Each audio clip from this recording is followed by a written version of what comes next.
Hello दोस्तों, आज की कहानी है अनोखा नुस्खा।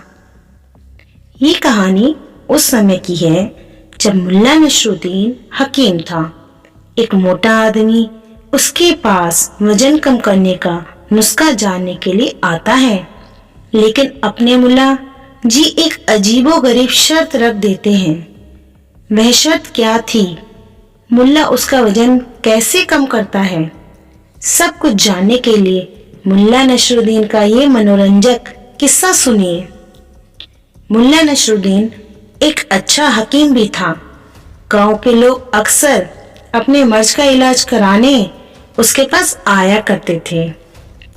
एक बार एक मोटा सेठ उसके पास आया और बोला, मुल्ला, मैं अपने मोटापा से बड़ा परेशान हूँ।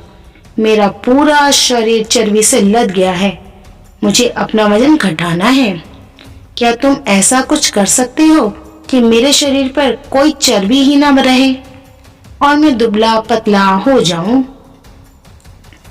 जरूर कर सकता हूँ सेठ जी। मुल्ला अपनी नजरों से सेठ के शरीर का मुआयना करते हुए बोला। सेठ खुश होकर बोला, यदि तुम ऐसा कर दो तो मैं तुम्हें मुंह मांगा इनाम दूंगा, लेकिन मेरी एक शर्त तुम्हें माननी होगी।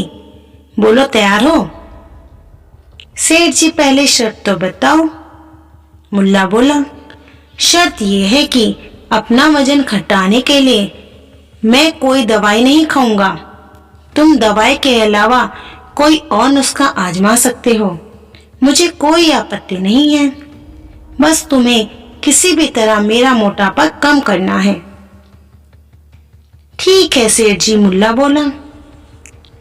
मैं इस कागज में एक नुस्खा लिख रहा हूँ, इसे घर जाकर पढ़ लेना।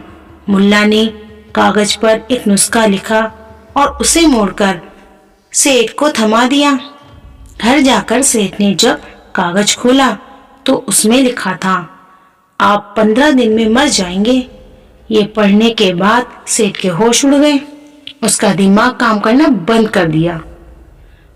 उस दिन के बाद से मौत के डर से उसका खाना पीना छूट गया। अब वह दिन भर पलंग पर पड़ा रहता और अपनी मौत के बारे में सोचता रहता। बिना खाए पिए पड़े रहने के कारण 15 दिन में ही उसके शरीर की सारी चर्बी गायब हो गई। शरीर के नाम पर वह कंकाल मात्र रह गया। 15वें दिन जब उसके देखा कि वह तो जिंदा है, तो उसे मुल्ला पर बहुत गुस्सा आया। वह जैसे तैसे मुल्ला का घर पहुंचा और मरील आवाज में चिल्लाया, मुल्ला, मुल्ला बाहर निकल। मुल्ला बाहर आया और सेठ को देख मुस्कुराते हुए बोला, अरे वाह सेठ जी, मेरा नुस्खा काम कर गया। आपके शरीर की तो सारी चर्बी गायब हो गई। अब कोई नहीं कह सकता कि आप मोटे हैं। लाइए मेरा इनाम। सेठ मुल्ला को देखता रह गया। यदि आपको ये कहानी पसंद आई तो कहानी को लाइक करें, शेयर करें और मेरे चैनल को सब्सक्राइब करें।